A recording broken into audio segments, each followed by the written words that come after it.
My daughter asked me to give up being her mother so her real mother, who had money, could adopt her. Years later, she came back because she needed my money and believed I owed it to her. First, let me say I'm genuinely thankful that my daughter Tara has a great relationship with her stepmother Danny. Here's some context. My husband Mark and I didn't have a good relationship. We fell in love young and got married because we thought it was the right thing to do after I got pregnant with Tara. Even though Mark tried to be a good father, he was incredibly lazy. He never helped with Tara in any way. I was the one feeding her, changing her diapers, staying up all night until she could sleep, bathing her and taking her for walks. Mark was the fun dad who would come home and spend an hour with the baby while I cooked or cleaned the kitchen. After that, he'd have dinner and disappear into his study to play video games. When I asked him for help around the house or with Tara, he'd tell me that was women's work and say God intended it that way. This caused constant fights between us, and I'd beg him to help because I was exhausted. He refused every time. Once, I was so sick I couldn't even move. I begged him to take care of Tara so I could rest, but he started an argument, calling me lazy and saying his mom never asked his dad for help. That really infuriated me because Tara was his child too, yet he did nothing to help. I yelled that if he didn't step up, I'd pack my bags and leave. That startled him a bit, so he grudgingly agreed to take care of Tara, giving me a few hours to sleep. When my maternity leave ended, I asked my mom to care for Tara while I worked, and she happily agreed. Mark's mom didn't even offer, but I was fine with that. Mark wasn't happy about me going back to work since he'd always wanted me to be a stay-at-home mom, but I refused. Looking back, I'm so glad I didn't quit my job because not long after, Mark lost his when his company downsized. It was a shock for both of us. When he told me, I wanted to panic too because we needed the money for the household and Tara's care. But I knew if I panicked, he'd get even more anxious. I tried to reassure him. At first, I suggested he handle some of Tara's care while job hunting. Mark didn't like the idea, but eventually, he agreed. Every day, I came home to find him in the same spot on the couch playing video games, with Tara playing nearby on the floor. He neglected basic things like feeding or bathing her, and I often found her hungry and unkempt when I got home. I was furious because I had no choice but to work hard to support our family while feeling guilty that Tara was being neglected. During this time, we fought more, with Mark claiming he was trying to find a job, but never attending interviews. Months later, Mark told me he wanted to take a business course. He'd always dreamed of starting his own business, but I didn't think it was the right time.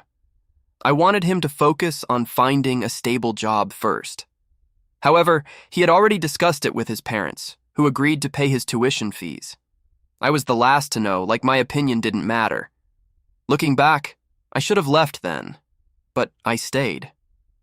I worked and cared for Tara while Mark went back to school. He eventually graduated, started his own business, and became successful. He even hired employees to work under him. That's how Danny entered our lives. Danny was a young, energetic woman fresh out of college, hired as his personal assistant. Mark and Danny spent hours together, but I didn't think much of it. The idea of him cheating never crossed my mind. However, Mark started introducing Danny to Tara. Whenever he took Tara to the office, he insisted they spend time together. This made me suspicious, so I asked him directly if there was something going on between them. He denied it, saying I was overthinking. I let it go until one day, a friend called to tell me she saw Mark at a cafe holding hands with a woman. She didn't know who Danny was, but from her description, I knew it had to be her.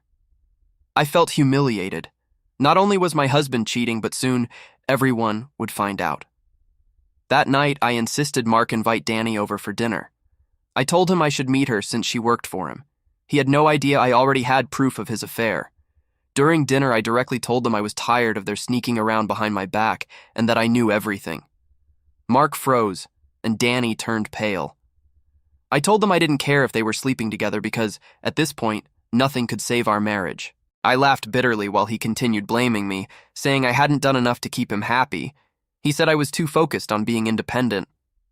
I shook my head and reminded him how my job put food on the table when he was unemployed and again when he was studying. Mark argued that I should have quit my job once his business became successful, but I told him I couldn't take that risk. We both needed to work to secure our future. I was furious that he was trying to find excuses for divorcing me.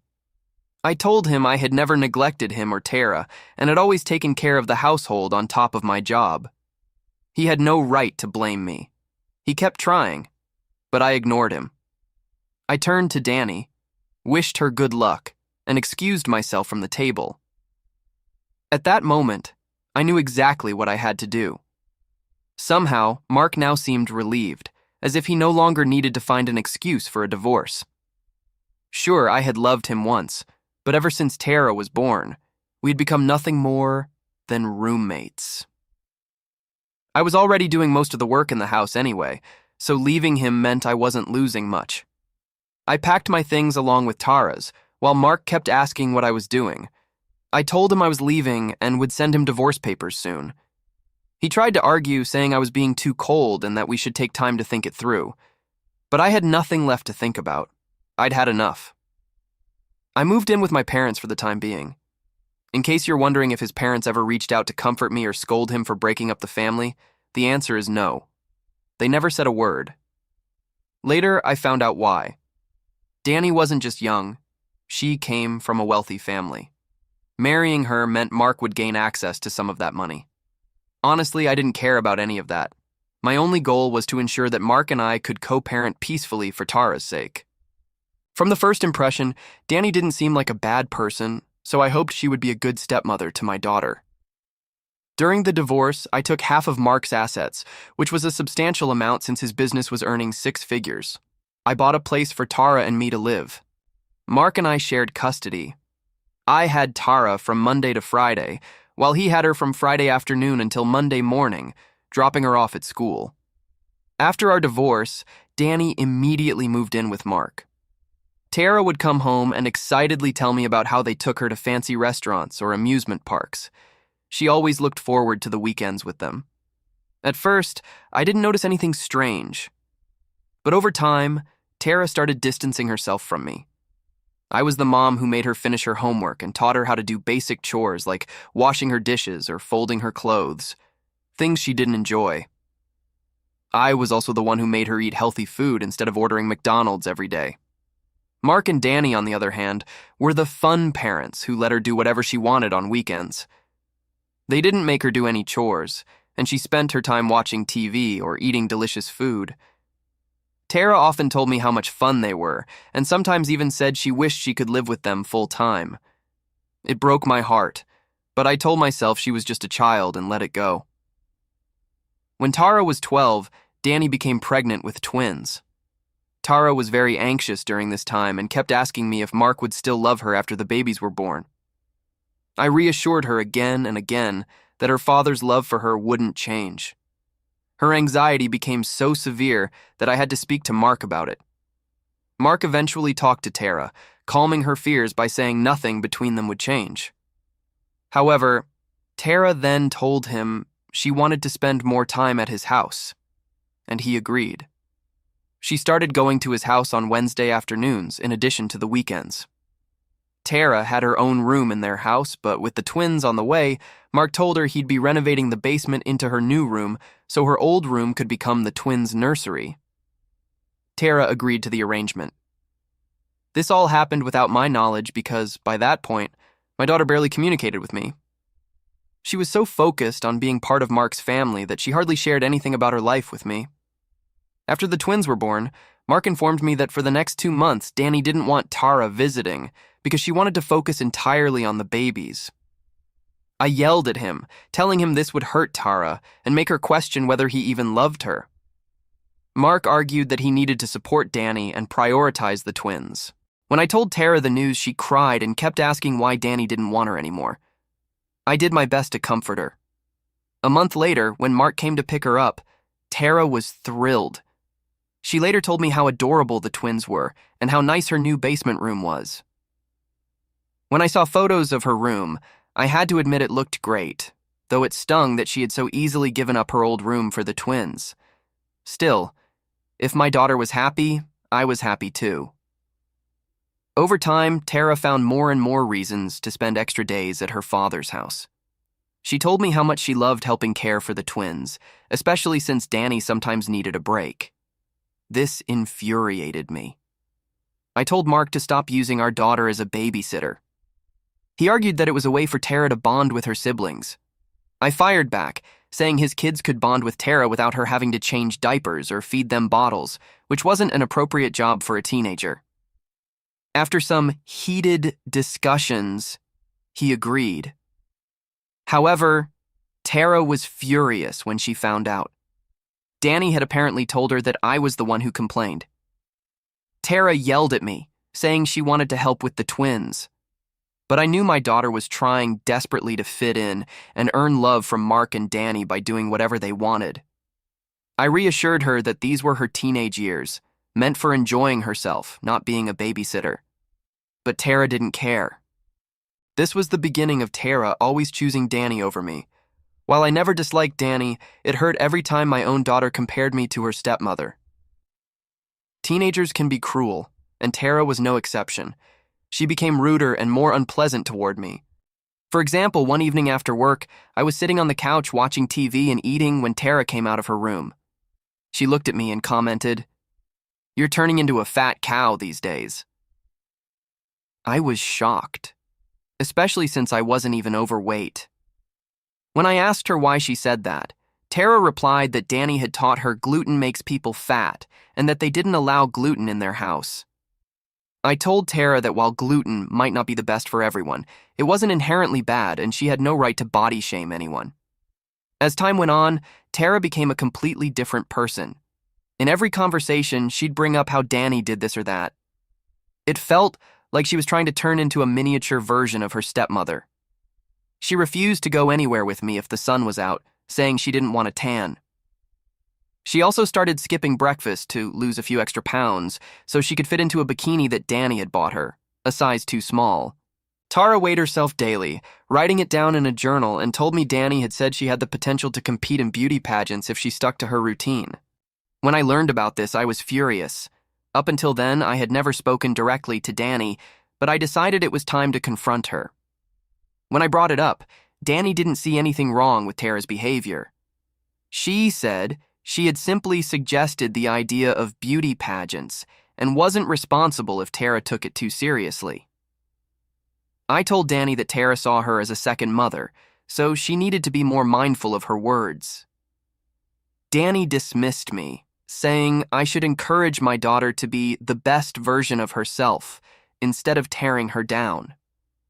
Her words stunned me, and I told her to keep her strange ideologies to herself.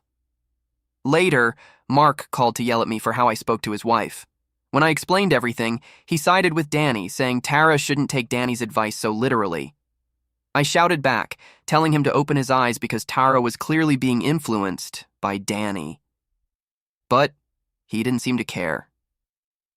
I tried talking to Tara, urging her to enjoy her teenage years and not worry about trivial things like weight or tanning. But she shut me out and refused to have an open conversation. It became painfully clear that my daughter was drifting further away from me every day. She stopped involving me in decisions altogether.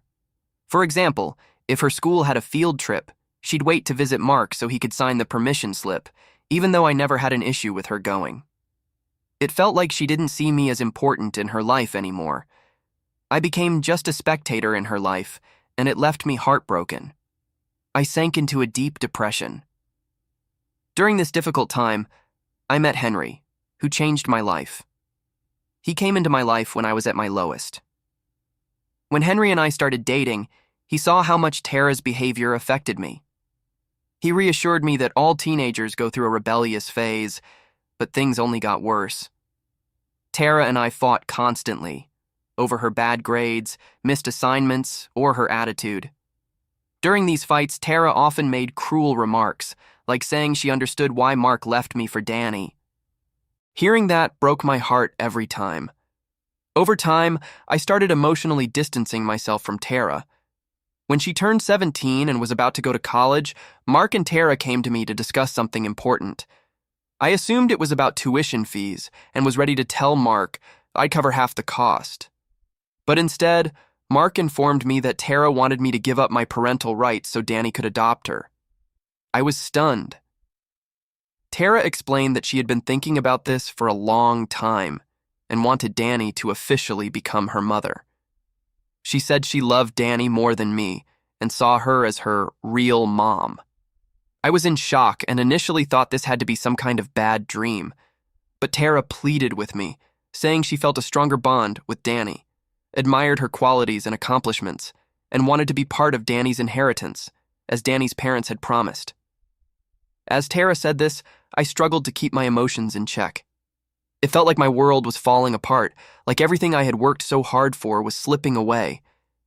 The realization that my daughter no longer saw me as her mother was a devastating blow. Despite the pain coursing through me, I knew I had to consider Tara's wishes.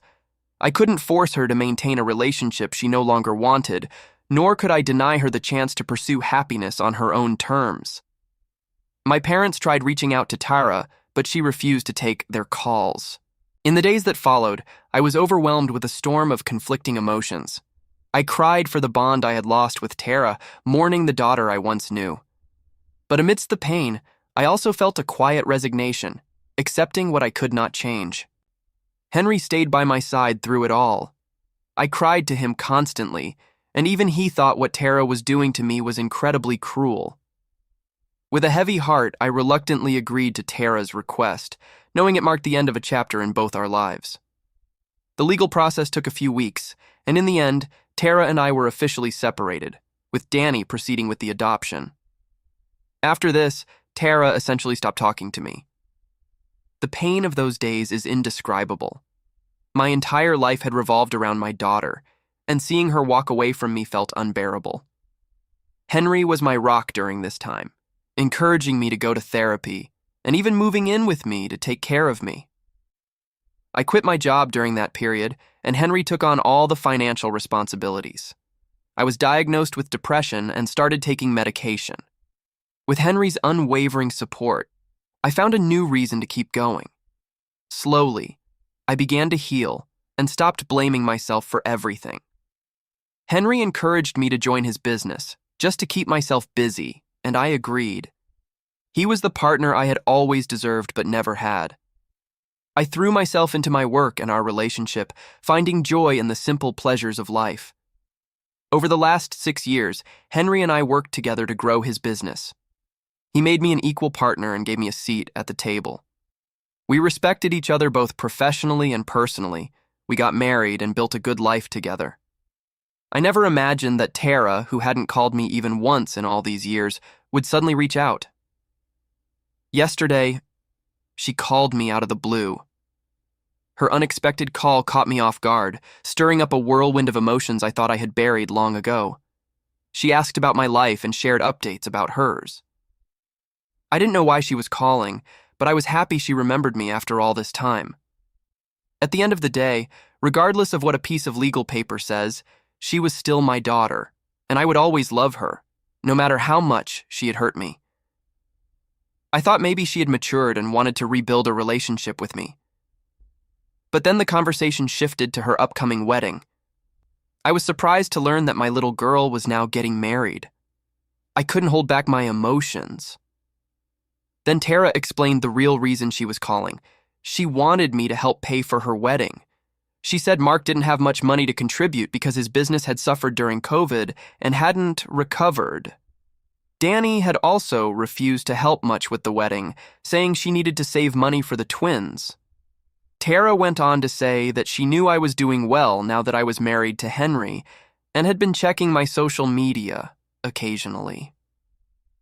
She wanted me to pay for the wedding because, in her words, "You owe me." All my emotions of joy and excitement quickly turned into shock and disbelief. I couldn't believe what Tara was saying. She was acting entitled, as if she had any right to demand this from me after everything she had done. I politely told her that while I was happy she wanted to reconnect, I couldn't just forgive and forget the past. I reminded her how she had once asked me to give up my parental rights so Danny could adopt her, and how she considered Danny her real mom. Tara argued that I was still her biological mother and that it wasn't fair for me to have so much money while she had so little. She said giving her a few $1,000s for her wedding wouldn't even be a big deal for me. I made it clear that while I wished her all the happiness in the world, I couldn't just write her a blank check for her wedding.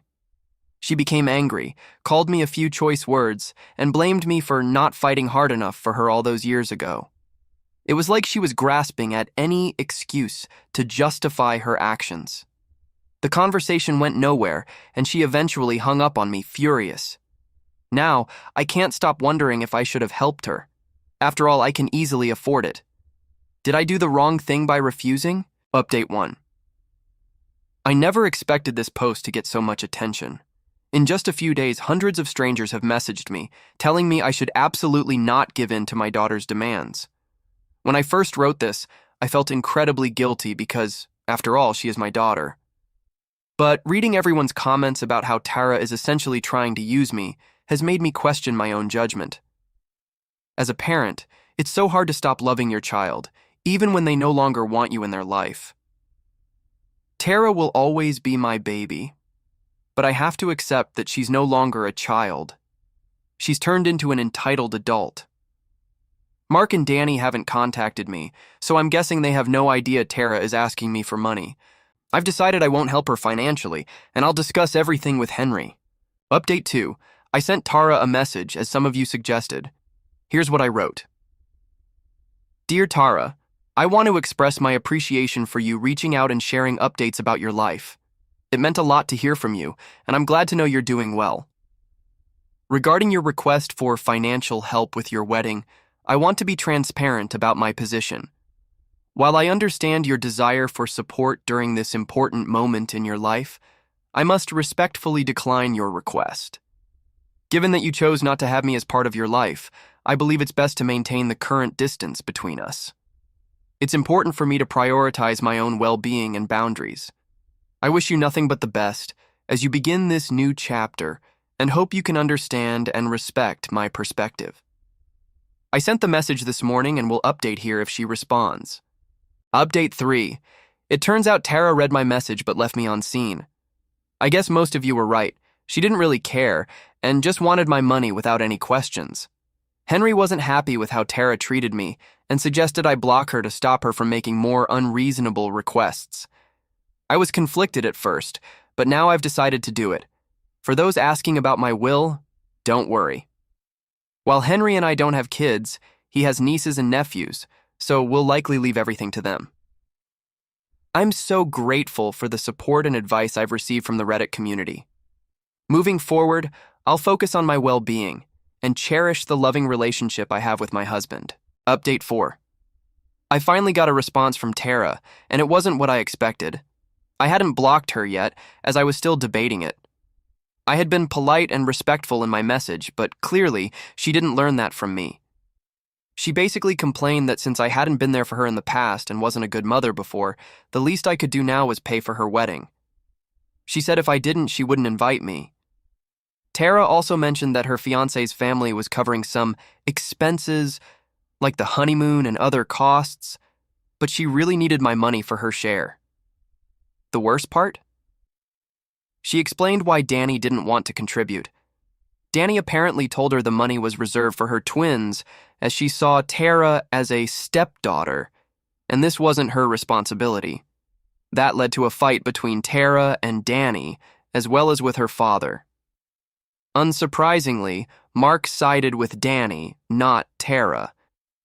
I thought about replying, but in the end, I decided it was best to leave things as they were and leave her on scene. I felt like karma was catching up with her. Final update. You know what? I couldn't let it go.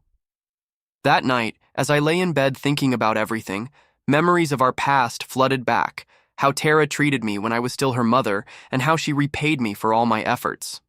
So, I decided to reply after all. I told her that as her biological mother, I was going to give her one last lesson, one she wouldn't like, but one her cool, rich mom clearly never taught her. I began by pointing out how ungrateful she had been, choosing her stepmother over me because she was cooler. I reminded her how I tried to teach her discipline and good values, only for her to hate me more and more for it. I also told her how much she broke my heart when she rejected me as her mother, and how I wasn't going to come running back to her just because she needed money. I told her I wasn't interested in attending her wedding since I hadn't seen her in years and didn't even know her fiancé. Honestly, the only things I'd care about at the wedding were the food, drinks, and party, not the couple. And thinking about it, I joked that everything was probably going to be gluten-free and hippie anyway, so even those parts didn't sound appealing. Finally, I told her that since she had renounced me, I had also renounced her. I didn't need an ungrateful, spoiled child in my life. If she needed money, she should beg Danny for it. And if Danny refused, well, that's her problem. She bet on the wrong horse and lost. After sending that message, I felt much better. Sure, I could have said even more, but I think I summed up exactly how I felt.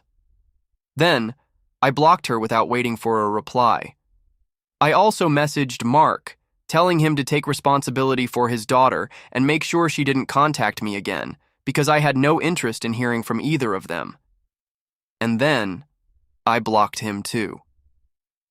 Some of you might have hoped I'd reconcile with my daughter or try to mend our relationship, but honestly, after all this time, I don't have the energy for that kind of drama anymore.